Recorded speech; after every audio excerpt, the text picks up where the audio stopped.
Joining us this morning, Titania Jordan. Tatiana Jordan. Did I get that name right? Jordan? Titania. Titania. Okay. All right. It's Titania Jordan.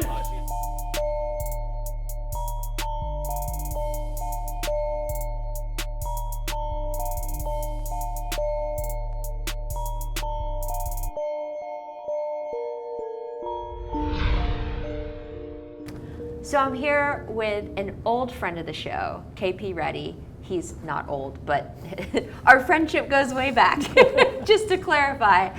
And really excited about a new development this year, 2018.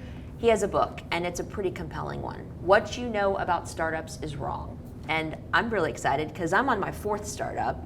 You're on your who knows how many. Yep. And you've learned a lot. So tell us. Yeah, I mean, I think the core tenet of the book is once you choose to be an entrepreneur, you can't unring the bell, right? There's no like, I'm gonna go try to be an entrepreneur for a year, and if it doesn't work out, I'll go back to Coca-Cola. You might do that because of necessity, but the whole time you're back at your corporate job, you will always be thinking about another startup or whatever. You have a new lens on. Right. You see the world through a different lens. Exactly.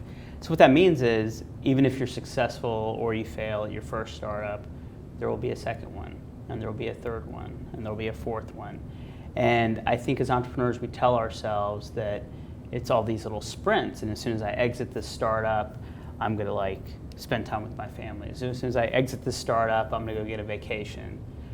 So we tell ourselves all these lies about how we're gonna create more balance in our life once this milestone, once I get that next round of funding, once I hire a VP of sales, all the things that we tell ourselves, when in fact it doesn't matter. It's a never-ending story.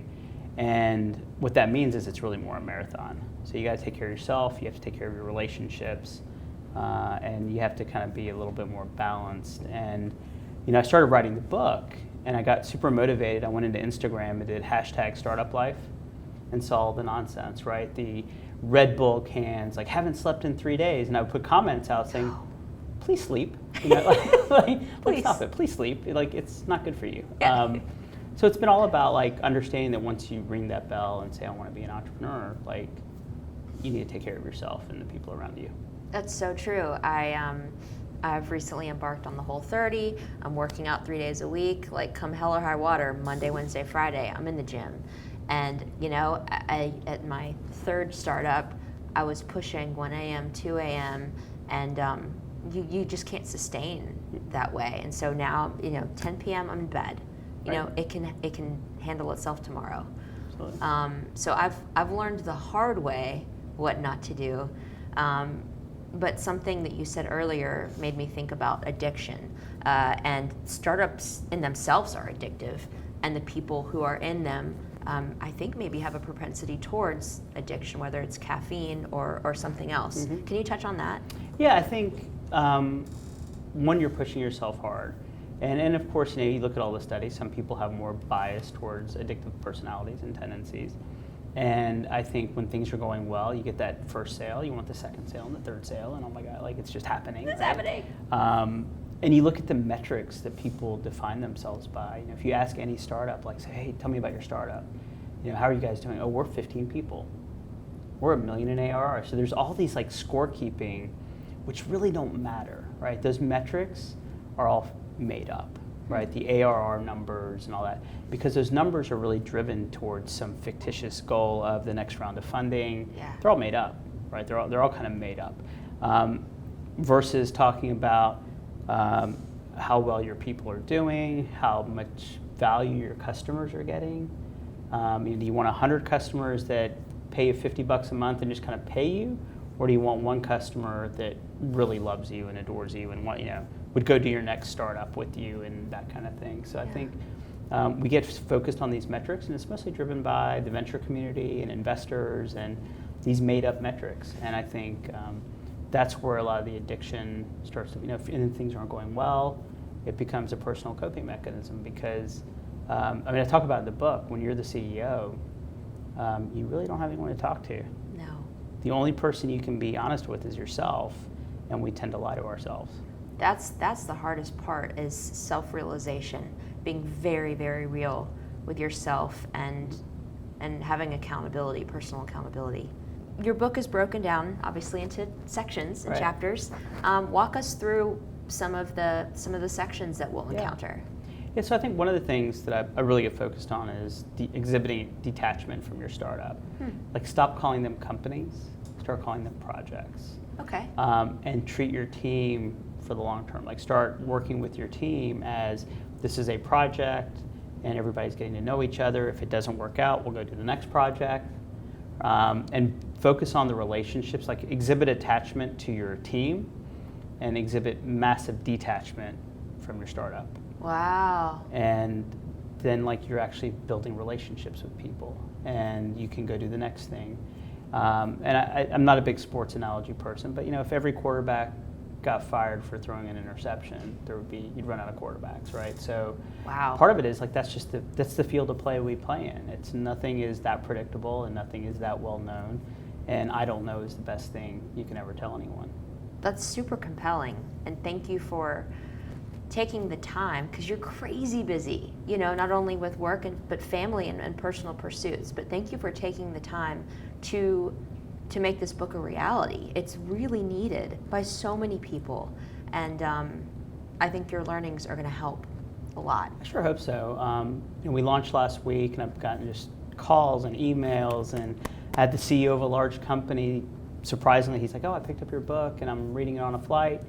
And he's like, "I know you're focused on startups, but I've been the CEO of a big company, a 2,000 person company for 40 years, and I wish someone had told me this stuff 40 years ago, because wow. I don't think it just applies to startups. I think what you're saying is you have a long career. We live in these little short bursts, but you have long careers, and I've been at it for 25 years, which sounds ridiculous, but that means there's people I've worked with for 25 years, right? And these are people you spend more time than you do with your family. That's so true. So how you work through that is super important. And I think also, like, being realistic about people. Like, everybody has something to learn.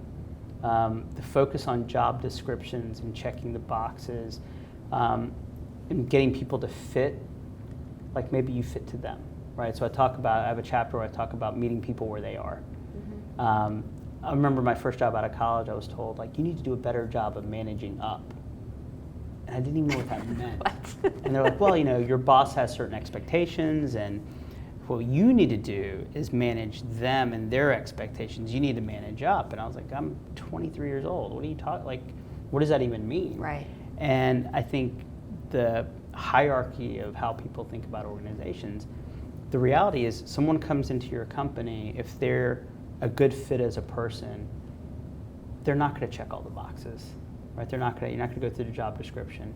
And so what you have to really do is adapt yourself to them and not the other way around. I love that. That is key. Some of the best people I've worked with, were completely not what we were looking for from a job description standpoint, but they were team players. They enhanced our culture. They did anything and everything possible to get whatever job needed to be done. Absolutely. And those people are invaluable.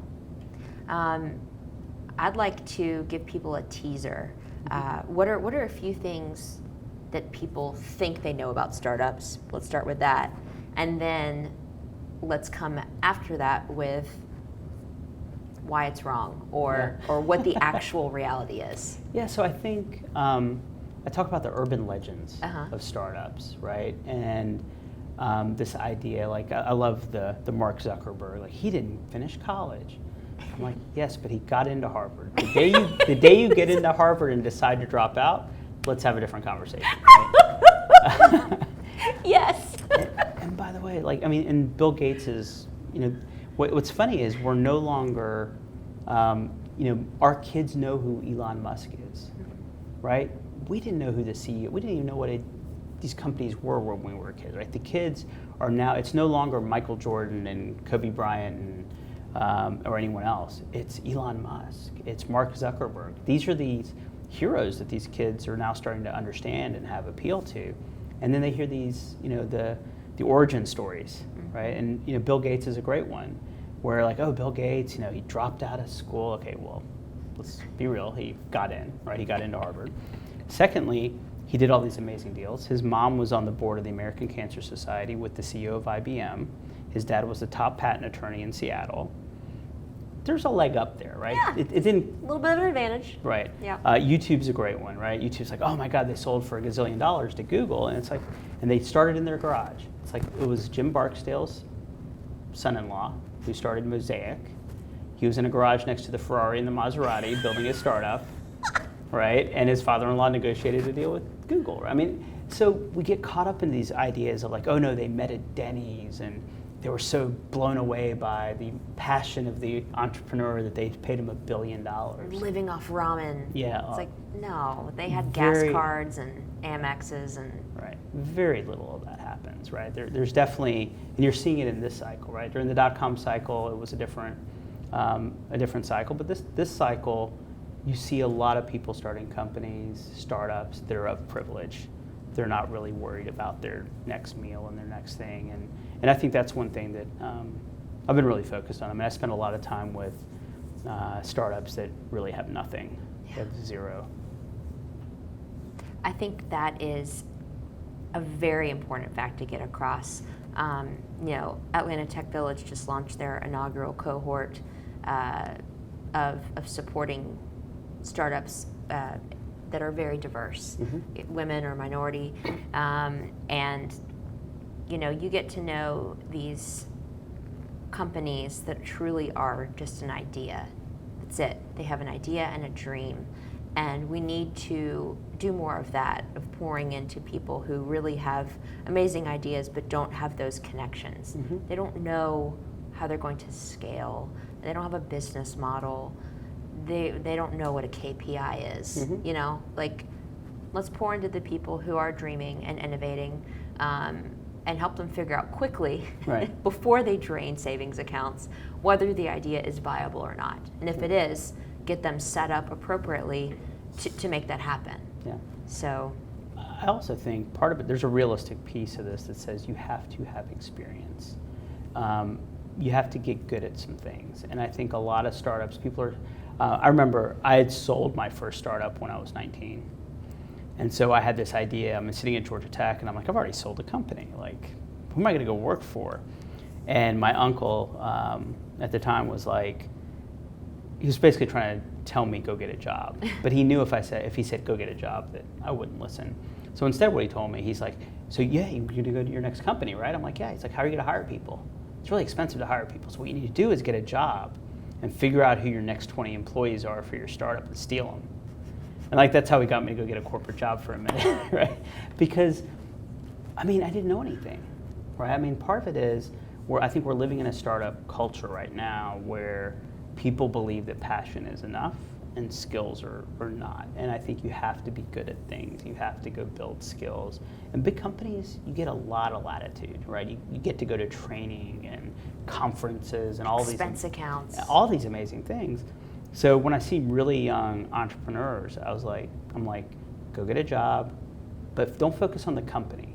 Focus on who you're going to be working for. Because that's really what makes the difference. It's not about Coca-Cola or Equifax or whatever, the company or GE. Company cultures are important, but really dig into who your boss is going to be, because that will change everything. My first boss was a college dropout who made it up through the ranks. So when he talked to me, he didn't talk to me from I went to MIT. It was more like, hey, I was in Vietnam, I got out, didn't finish college, and I got this job, and now I'm a VP. I just hustled my way through. And he told me one thing that stuck with me to this day. It's like, the guy with the most clients wins. Never forget that. I'm like, okay. And I've always, like day one, I got that, burned into my brain, and I've kept it all along. So many nuggets that I've absorbed through people in positions of leadership, and I'm very, very thankful for. Before we close, what was your first startup? Oh, I was, so my first startup, I was putting dry cleaners in office buildings. Okay. What I found out was big companies were trying to figure out how to create amenities for their companies. So Southern Company was trying to put in amenities for their employees. So they, back then they only had like a cafeteria. They didn't have and now you have all these like almost like shopping malls, right?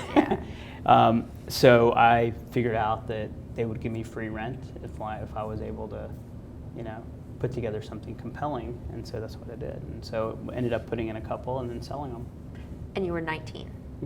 And you know, most 19-year-old college students don't have that information. They don't have that intel into what Southern Company is doing. How did you get that advantage? So my brother was working at Southern Company, and I came to meet him for lunch, and he bumped into the VP of HR, and so she took just a quick interest. You know, I think we all take, you know, college student, hey, tell me about college. You know, we get interested. And I think my first conversation was something like, HR, what is that? Right? Like, what is HR? I don't, What? Is that a real job? Like, what does human resources mean? And she's like, oh, let me tell you. So she took me into her office, and she's like, oh, my job is not just recruiting, but it's also worrying about morale and what's next. And I was like, so I started talking to her, and she's like, so for example, I'm trying to figure out a way that we keep our employees on campus more than less, because every time they leave campus to go do something, run an errand, productivity goes down, and so that's why we can create like a connected community. I was like, so example what? And so she was explaining how she's turning over the cafeteria to make it more appealing, and I was like, so we talked to, somehow dry cleaners popped up, and a friend of mine happened to have a dry cleaner, and I was like, oh, well, I can do that for you. That's awesome. And that's how it started. That's awesome. And so at the core of startups is listening, really listening to what is the problem, and if you have a way to solve it and then scale it, and you provide value, it's you know, Absolutely. it's not rocket science. It isn't, and I think it's listening, but it's understanding the motives. I talk about it a lot, like motives matter. Understanding people's individual motives is massive. Yes. You know, Southern Company is Huge. We know what their motives are, right? But it's the individual, and how do you really help that person be successful? Because that's what it comes down to. It's awesome. It's so awesome. KP, I love the time that we get to spend together. It's always just next level. So please come back. Absolutely. Multiple times. What you know about startups is wrong. That's a statement that I'm saying to you right now. It's also the title of KP's book. You should all buy it. We will have a link in the description right now. Amazon is the best place to get Amazon's the best spot. it? Great. Fabulous. KP, you're the man. Oh, sorry. Thank you.